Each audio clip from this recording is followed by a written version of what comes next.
Dan, we know both men can punch. The question is, who can get out of the way of a punch and who can take a punch when they get hit by it? For Michael Moore, you see him there, he must try to incorporate the head movement that his new trainers have been working on, but not focus so much on it that he doesn't let his hands go. I don't think that's going to be a problem. I think his natural aggressiveness is going to take him out very fast. As far as the Bonecrusher goes, the best strategy against Michael Moore would be movement, but Bonecrusher's never had any ring movement.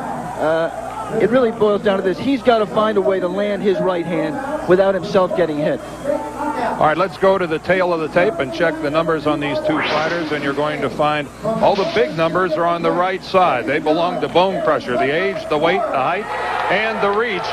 14 years the senior of Michael Moore, but certainly Moore the up-and-comer of the two. The rules today, we are in New Jersey, so their state athletic commission rules will be on a 10-point must system.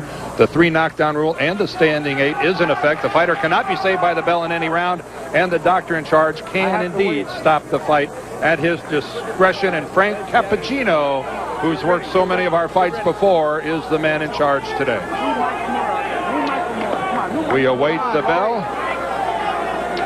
25-year-old Michael Moore and 39-year-old Bonecrusher Smith. Certainly one of the great nicknames in boxing history, Bonecrusher. I asked him yesterday, who gave you that name? And he said, I did. There were an awful lot of Jim Smiths running around. Yeah, and it was a tremendous move because I really think it's an attitude, it's attractiveness. You see on the left of your screen, Michael Moore in the southpaw stance. I mean, you've seen a lot of southpaw fighters, especially in the last couple of decades, but it is extremely unusual to see a southpaw heavyweight. Only 2 southpaws in history have ever fought for the heavyweight title, Dan. And I was talking to people, a lot of people have been around the sport longer than I have, and asked them who is the best southpaw heavyweight of all time. There's never been one as a champion. And they said they really had no idea. It turns out a lot of people picked Michael Moore, of all things, as the best southpaw heavyweight ever. Hard to believe. For those of you that were wondering the answer to that trivia question, the 2 southpaws were Carl Mildenberger and Richard Dunn, both of whom fought Muhammad Ali. Both got knocked out. Yes. Always a problem when a southpaw fights a right-handed fighter about their lead feet stepping on one another. Get off, get off. We've already seen it a couple times with these two. We talked about the aggressiveness in the beginning. You see the respect that both men have for each other. I really expected Michael Moore to come out quicker. But he is defensive-minded, as we talked about. There he a good right-hand counter from Bonecrusher. But Michael did lean back from it. That one was blocked by Moore's glove, but look at the, there's some power when Bonecrusher is throwing these punches. Get off. There's nothing like being at ringside when the big guys fight. The audio when the punches land is so noticeably different from when the smaller guys are in there. That's more of a pawing jab from Moore. Exactly right. It's like a measuring jab, and that really is a shame because Michael Moore, when he snaps that right jab, has a tremendous right hand. He is a natural right-hander in most things, and you would expect him to have big power in the right hand, as a hook or as a jab. The Bonecrusher's power is right there with that right hand. Well, a good counterpunch by Moore coming back. Didn't land flush, but it forced Bonecrusher to hang on. Michael Moore still very dry. He was not warmed up to the point where he was perspiring freely, and even now, with under a minute left in the first round, still has not really broken a sweat. You see Michael Moore holding his hands up well. You might say, well, gee, that's George Benton and Lou Duva. His new trainers have taught him to do that. That's really not the case. Good right hook there by Michael, just missed again. That's not really the case. Michael has always held his hands up well. The problem is he didn't move his head, so people could put the right hand right down the pipe and hurt him. He's been hurt a number of times. He's been down, as we said, 3 times in the last 3 fights, most notably to Bert Cooper. He's just got to find a way to make people miss that right hand to get his head out of the way. Well, there was a concern that maybe Bonecrusher would choose to fight with the same strategy that he used against Mike Tyson, where he hung on. Not the case. He came to fight today. Here we go for the start of round number 2. This bout is scheduled for 10. Michael Moore on the left in the black trunks. Bonecrusher wearing the red with the white trim. Of course, Bonecrusher, one of the more recognizable figures in the heavyweight ranks. He's been on the scene for a long time. And one of the most likable people in boxing. We talked about Michael Moore trying to become the first southpaw heavyweight of all time. Bonecrusher Smith, because when he won a share of the WBA heavyweight, when he won a share of the heavyweight title, the WBA share, was the first fighter heavyweight champion who was a college graduate. And his right hand, when it lands, whether it be on the glove or the arm of Michael Moore, is rocking Moore back. Bonecrusher's right arm is still a formidable weapon, Alex. The question, Dan, is, I mean, as fighters get older, they can't pull the trigger. Remember Larry Holmes, who had such a good right cross. Just seeing opportunities with Michael Spinks, not being able to let his hands go, and that's something to watch for. The power's no good if he can't land it. There, he let it go, but he was way out of range. And Michael Moore moved backwards well. All right, both of you step back. Both of you step back. Here, Frank Cappuccino, our referee, instructing the two fighters. Moore has shown a tendency to be on the road. He likes to fight inside. He normally isn't in that heavyweight's power range. Now he's trying to operate a little bit outside of it, a different look for Moore. Yeah, and this is, I don't know whether this is just respect for Bonecrusher's power or whether this is an attempt to work on the defensive skills that Michael's been learning from George Benton and Lou Douve in the gym. Good movement by Smith and evading a blow. Well, you have to think, if you're Michael Moore, that the longer this fight goes, certainly the odds are going to begin to tilt heavily in your favor. There's a good right hand by Smith. Yeah, Michael walked right into it. But it had no effect. But it won't be, you know, I can't see where it's a great strategy for Moore to just pace himself like this. Misses badly with the left. Come on, step back. Michael Moore relinquished his WBO title earlier this month so that he could be rated by the other organizations and get a shot at a Lewis or a Bowe. You know, Dan, the reason for that is when you're rated, when you're the champion of one of the crazy organizations that have jurisdiction in this sport, you can't be rated by the other ones. So Michael Moore had a share of the WBO, the least of the 4 sanctioning bodies. He could not be rated by the others. Now he is rated. And rated very highly, number 2 by the WBA. End of the second, a pretty even fight. Now, to witness an event that would forever change the people of Mexico and the sport of boxing.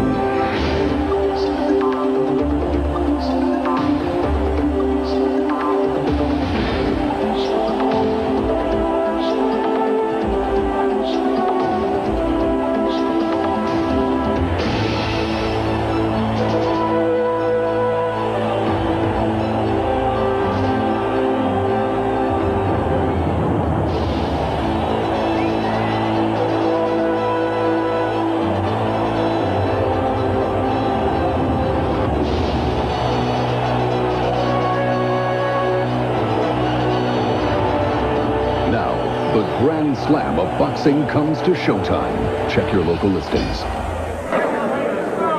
The beginning of round number 3 here from Atlantic City on our Quaker State Boxing Series here on ABC's Wide World of Sports. Dan Deerdorf and Alex Wallow with you ringside. come on, get out of there. That was a strong second round for Bonecrusher, Alex. I gave it to him on my scorecard. Yeah, really not a lot of meaningful blows landed by either man. They've been 2, I think, tough rounds to score. No fireworks at all yet. And that really is a surprise. I mean, I thought Bonecrusher would come out throwing bombs away, figuring his best chance. He's going to be 40 years old in a couple of months, figuring his best chance was the low blow there. And Bonecrusher, you know, the referee doesn't even say stop. Bonecrusher just stopped on his own. Gentleman James, but allowing Michael a chance to recover. Let him go, Bone. You're holding him, Bone. Let him out. Break. There is George Benton in the lower left. He is Michael Moore's trainer, and this is the first fight. And there is a real low blow, and Moore is hurt. That did hurt him, man. What's the matter with you? Frank Cappuccino asked Bonecrusher what's wrong with him. He might What's wrong with you? What's wrong with him? Wrong corner, Frank. Here's the other guy's the one you ought to be asking, what's wrong with you? You all right? It won't happen again. Oh, easy for you to say. Let's go. Let's go. Well, the crowd upset about that, and the fighters touch gloves. We were seeing George Benton in the inside. Oh, good uppercut by Moore. And maybe this woke Michael Moore up.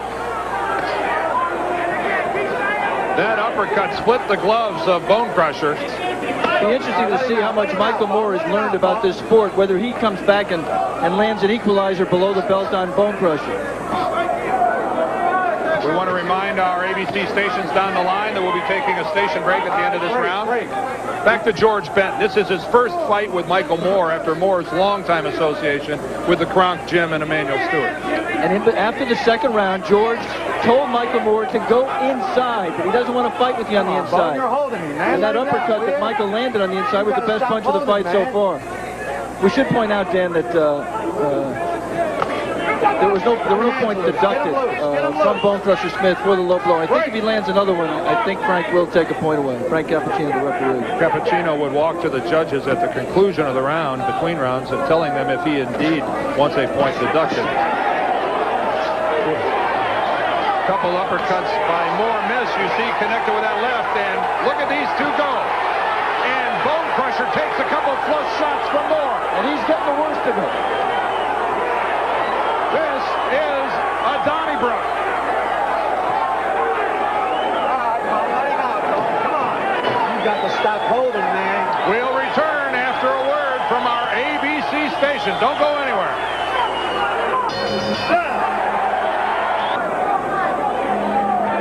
The fourth round from Atlantic City, and you have to like the way number 3 ended. Almost another low blow by Bonecrusher. The last 30 or 40 seconds of round number 3, Alex, were furious. Yeah, I mean, Michael Moore really asserted himself for the first time. There were exchanges, but Michael clearly got the better of the exchanges, and Bonecrusher looked still the worse for wear. We should point out about the low blows, Dan. I think one thing that Bonecrusher Smith has learned in his 13 years as a pro, and he learned it very late, is that he cannot stand straight up and get leverage. He finds that when he bends down, he's able to get much better power in his punches, and I think that was what he was trying to do with that body shot. He bent quite low, and the punch went low. Anything you do athletically with your knees locked, you take away the biggest muscles of your body, which are the muscles in your upper leg, so it holds true in boxing as well. A little more cautious first minute of the fourth round by these two. Bonecrusher wearing the red. Michael Moore 30-0 in the black trucks with the white trim. As of right now, it doesn't look like either one of these two eager to get right back into the way they finished.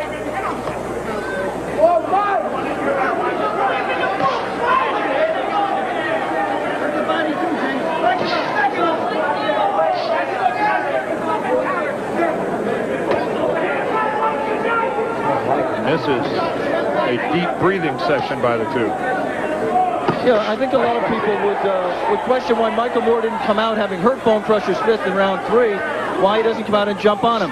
Michael is very deliberate. He is very patient. Some people think he's plotting. I mean, that he just doesn't have enough fun. Oh, good right hand. Boy, and he snuck it over the left of Bonecrusher and landed flush on the jaw. Yeah, do not put out a lazy left hand when you're fighting Michael Moore. He's a southpaw. His right hand is right there to hit you with, and he will punish you for that mistake.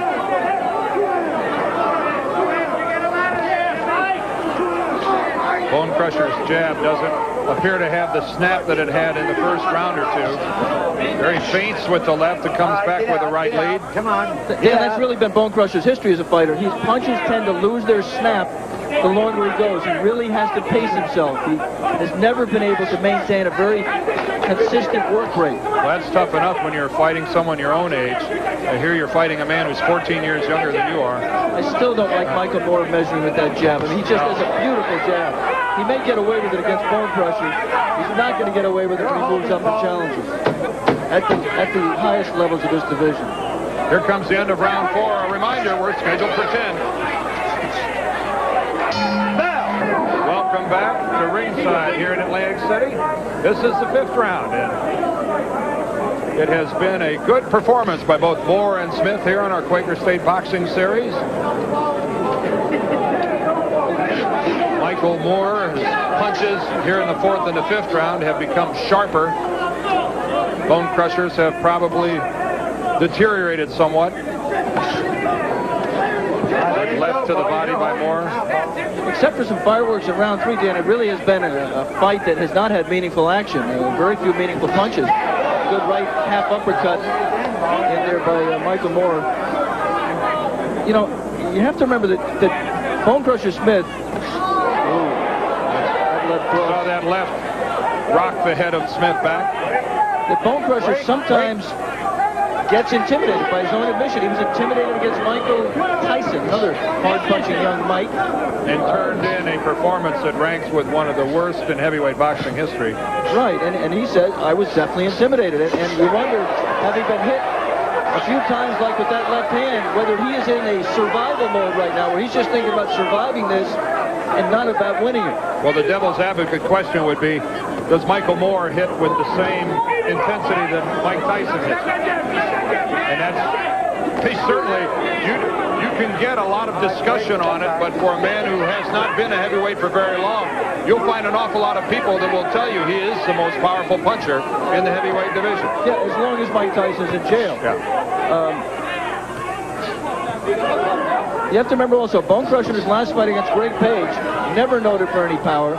He was down and hurt badly at round 1. And it is interesting that Michael has not been able to take advantage of the one time, did not take advantage well of the one time he did have him hurt.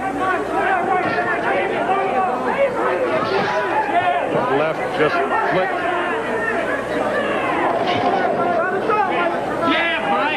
Still, it's a very cautious approach by Michael Moore. Let him go, let him go, let him out. Just doesn't give you the impression of a man who lets his hands go freely, Alex.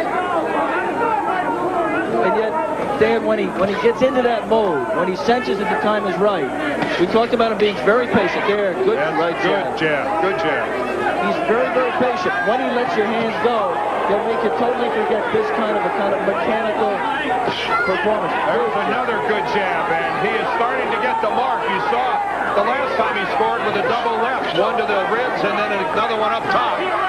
Michael Moore, an accurate puncher, beginning to find the range here at the end of the 5th round on Bonecrusher Smith. We'll be right back. Welcome back to Atlantic City. Dan Deerdorf, Alex Swallow with you at ringside. The 6th round just beginning of a scheduled 10-round heavyweight fight between undefeated Michael Moore in the black trunks, Bonecrusher Smith in the red, and Michael Moore, the up-and-coming undefeated heavyweight, trying to earn his way to fight in a good left hand by Moore. George Benton told him in the corner, let that left cross go, and he did it that time and connected well. Moore beginning to land with much more accuracy and consistency.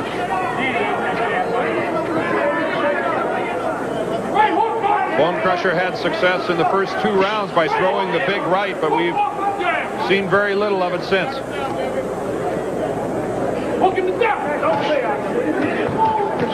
Ooh, there's a good right hand that splits the gloves, but Moore rocks his head back and takes little of it.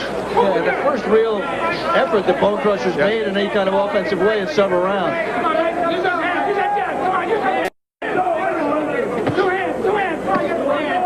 Let him go, let him out. Come on, come on, come on.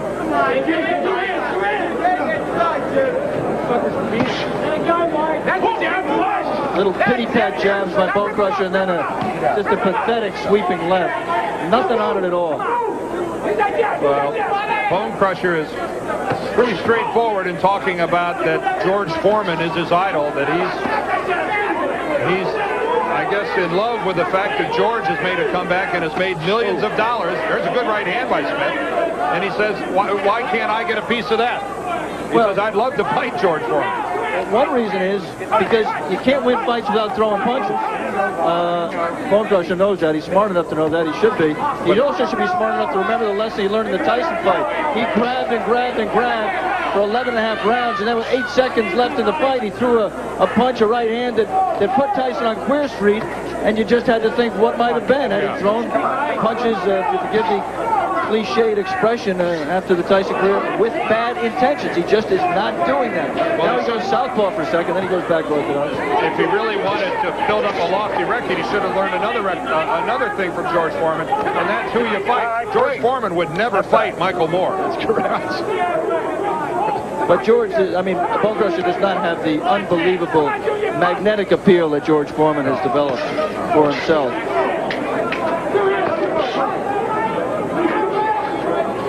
Bonecrusher fainting. A big man, 245 pounds, 6'3.5" is Bonecrusher Smith.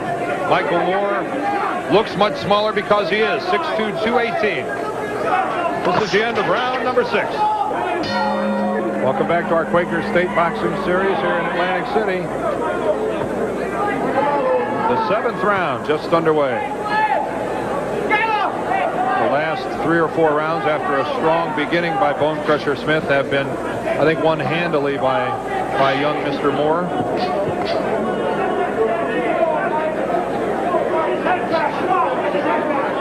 Yeah, Michael might have won every round. I gave him Bonecrusher the second just by a hair. Oh, another low punch. That was very close. Here comes Frank Cappuccino with another warning. Let's go.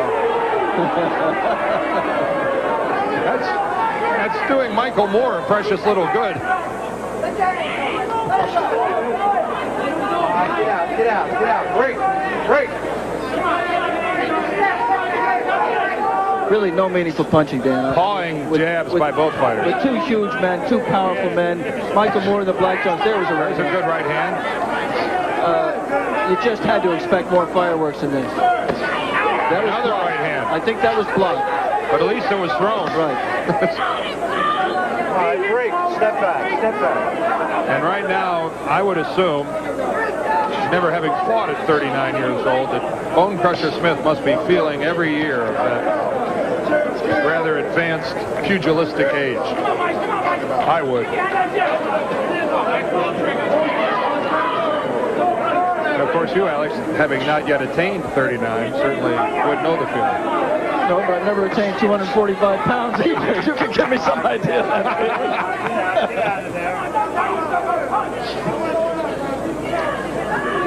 Working in the corner of Bonecrusher Smith is Emil Griffith, one of the great fighters of all time. 5-time a world champion and one of the fine people associated with this sport. And Emil had gone through some tough medical problems recently. It's great to see him back and looking terrific. Break. Step back. Good left hand to the body by Moore, who just doesn't seem to have had a plan. That left swept by. Well, I mean, from Michael's point of view, Dan, you have to say his plan might have been to win without taking chances against a guy whose power he respects. I think the guy who doesn't have a plan really is Bonecrusher. I mean, he's the guy who just is losing round after round after round and not seeming to exert his will in any great way to reverse that trend. Again, to the body goes Michael Moore. We're going to stay in between rounds. This fight's scheduled for 10. Another left hand by Smith gets down low. And let's listen in over in Michael Moore's corner. Mike, you loose a little bit now. Put these down. Hold like good, Jack. Okay. On my left glove. Good. Put that on. On my left glove, then.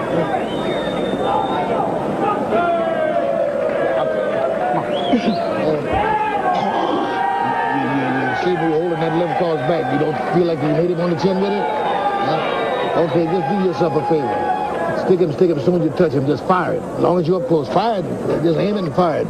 You'll hit him. Because he slowed down. Just fire it now. But just watch your balance. Be sure you know what you're doing. Stick him and fire it. Let's jump across the ring to Bonecrusher's corner. Make him fight with you. Make him punch with you. You got to make him punch with you. 2 hands. Keep your balance. Keep your balance. Keep your balance. Keep your balance. Come on. That's his hand. Here's the low blow, Dan, in that round. You see it right there. It's tough to hit Bonecrusher for that one because they were tied up, and you can make a case that when you're in a clinch like that, he was being pulled down by Moore and maybe should not have been penalized there. You know something? Michael Moore says he doesn't listen to his corner. You heard George Bennett say, let it go. Just touch him once with the right jab and let it go. Just fire it. He did exactly that, and it landed. He again can't seem to stop from pawing with that jab. Rather than snapping a jab, which is always a fighter's best weapon and a great way to set everything else up. It's just a reaching out, touchy-glovey jab. touchy-glovey. You like that? No, actually, I didn't. Yes. When you didn't respond, I assumed you did. I mean, the frustration is if you're a fan, if you're a fan of Michael Moore's, or if you're George Benton or Lou Doom this morning, the frustration is that when he throws the left, he lands it. You heard George Benton ask him, well, you just don't think you can hit it with the left? And Michael said no. And George said, all right, do yourself a favor. Fire out the right a couple times. As soon as it's out there, boom, cross with the left. When he did it, he landed. There, he tried it again. Well, Michael Moore certainly is his own man in the sense that he senses what is right and what is wrong, and is not much for taking other people's instruction. He feels that he has an idea. There's a good flurry by Moore. He's a bright, articulate young man, and his course is going to be his course and no one else's. Except, he says that, but you saw here the first time working with George Benton and Lou Doom in the corner that he did listen to what they said and try to execute it. He just hasn't done it enough. You don't know whether he's trying to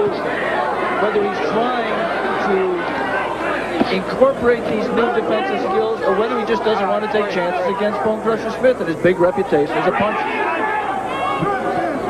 Well, we may still be seeing the effects, Alex, of those big right hands. There's another good left hand by Smith in the first couple of rounds. Yeah, we also might be seeing the effect of those right hands that Bert Cooper landed on him in their fight in Atlantic City last year, May 15th, when Michael was down in the first round, badly hurt, down in the third round. Yes, he came back to score a sensational knockout in the fifth, but he may remember that a guy like Bert Cooper, who many people feel is just a blown-up cruiserweight, had him down, and what happens if I get hit by this big monster at 245 pounds?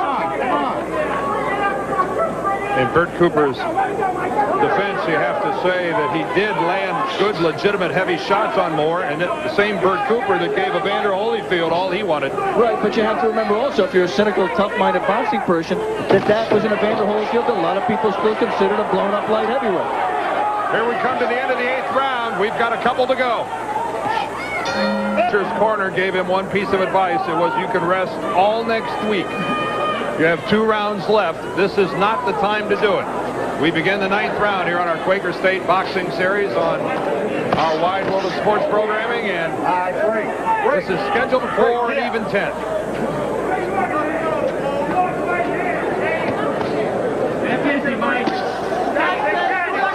Another right hand by Bonecrusher, at least letting it go. That left hand score.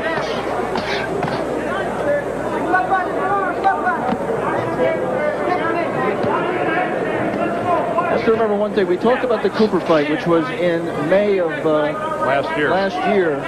Since that time, Michael Moore has only had one very brief 2-round fight in 10 months since then, and he just looks rusty also. I mean, it may be, just a number of factors which may be combining. We've already talked about safety-first attitude. We've talked about trying to be defensive-minded, and that may be another factor. It's just inactivity, just ring rust. And if this fight runs its course, it'll also be 31-0, and a W is a W is a W. That's right, but we haven't really learned a lot about Michael in this fight. Other than the fact that he's not a guy who's knockout crazy. He's a guy who's win crazy and may in fact be, in this circumstance at least, a safety-first fighter.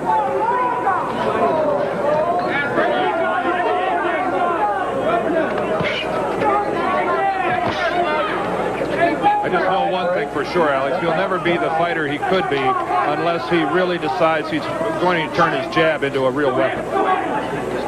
It has been in the past, Dan. I mean, he is the kind of guy who has shown a lot of evidence all the way up from the amateurs of having a sharp right jab.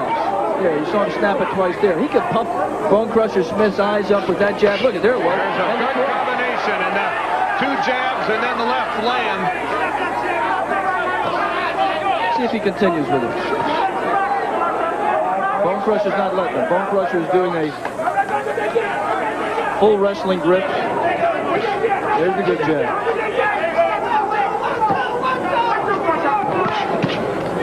There's another punch he just tried there, Dan, and I'd love to see him use one. Michael Moore, we're talking about on the left in the black trunks, and that's the right hook to the body. The right hand is right there. That's another one. He could get it under the elbow of the opponent, and I mean, he's done it at times in the past, but I think if he did it more, he'd be even more devastating, and it would make the head more available for his punches up top.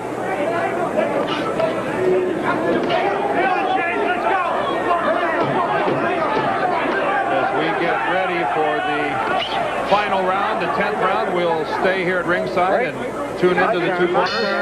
9 rounds and an unbelievably little amount of meaningful punches. Now listen. Oh, shit. Don't worry about it. Forget about it. Forget about it. That damn good. What's that water bottle? Yeah, give me the water bottle. Don't worry about your left hand. It's right there now. It should be up with one hand. Break it all. This last round, baby. Last round. Now hit it with jab, hit it with that hook. You know what I'm saying? Fight. You in condition. Fight. Fight the man. You hear me? Hey, you hear what I'm saying? Yeah. Last round, baby. Well, do it then. Hey, Jimmy, look. See the guy sitting there? He's got Lewis. You knock this guy out. Make him think it's what you did in England. There's Bonecrusher's jab, and there's the left cross by Michael Moore that backed Bonecrusher Smith out in round 9. Looked like Bonecrusher almost Another lost angle. his mouthpiece. Another angle. There's the jab, and there's the left cross. Bonecrusher had to fight to keep that mouthpiece in his right hand. This is the 10th and final round between these two heavyweights. And you saw Bonecrusher touch gloves. I mean, it was pathetic, Dan. You have to wonder if this is not the final round of his career. And if you admire this guy as much as everybody in boxing does, you have to hope so. He can fight on. He can make a few paydays. He'll never be able to fight for the world title again and win a share of it as he did with a first-round knockout against Tim Witherspoon. And the good news is that you're not looking at a man who's in financial difficulty. He's got a successful real estate business. He is a college graduate. His wife is a lawyer with a practice back in North Carolina. It's a feel-good kind of story about Bonecrusher Smith. So weep not for him. Michael, let him out, Michael. And for Michael Moore, Alex, wouldn't you agree the sky's the limit with this kid? I mean, as we said, this is kind of an inconclusive fight. I mean, but he will fight for a title. I don't think there's any question that sooner or later he will get a title shot. Yeah, and Dan, the interesting thing is that he is rated number 2 by the WBA right now. Good left hand there by Michael Moore. Tony Tucker, the man who's rated number 1, is fighting Lennox Lewis in May in London. That means that Michael Moore, as soon as that fight takes place in May, will be rated number 1 in the WBA. And it also means that by November 13th, the rules say that there's a mandatory defense in the heavyweight division, the WBA rules, every 12 months. Riddick Bowe won the heavyweight championship from Evander Holyfield on November 13th last year. He has to defend it against the mandatory challenger in 1 year, and that, as of May 8th, will be Michael Moore. And that certainly is a fight to look forward to. All right, break. Step back, fellas. Come on. Let's go. Inside the final minute here of the final round. Now, Riddick Bowe doesn't have to fight him. He can choose to give up the WBA title, as he did the WBC title, to avoid fighting Lennox Lewis. He still will keep the IBF share of the title. And he is keeping track of a rather large bank account as well. Oh, solid left. Break. Step back. Well, James Bonecrusher Smith was telling us accurately when he said, "I've worked hard for this fight." From a conditioning standpoint, he has stayed right in there. That was a good right hand. Yeah, Michael Moore bailed out and wobbly a little bit. I think that was a case of their feet getting tangled up. They both have huge feet. Bonecrusher size 15, Moore size 14. Well, I don't think many people thought that it would go to a decision, but it has. All right, break. Step back. And some of the crowd boos. And I think they were right to boo. It really was, in terms of action, a disappointing fight, Dan. We'll be back to Atlantic City for the decision right after this. Welcome back to Atlantic City. Right now, let's go up to ring announcer Ed Darian. Casino Hotel here in Atlantic City, New Jersey. We've got the scoring. And here it goes. Judge Vinnie Rainoni observed 98-92. While Judge Eugene Grant, he scored it 99-91. And Judge Al DeVito, he had it 98-93. For the winner, by unanimous decision, and still undefeated, Michael Moore.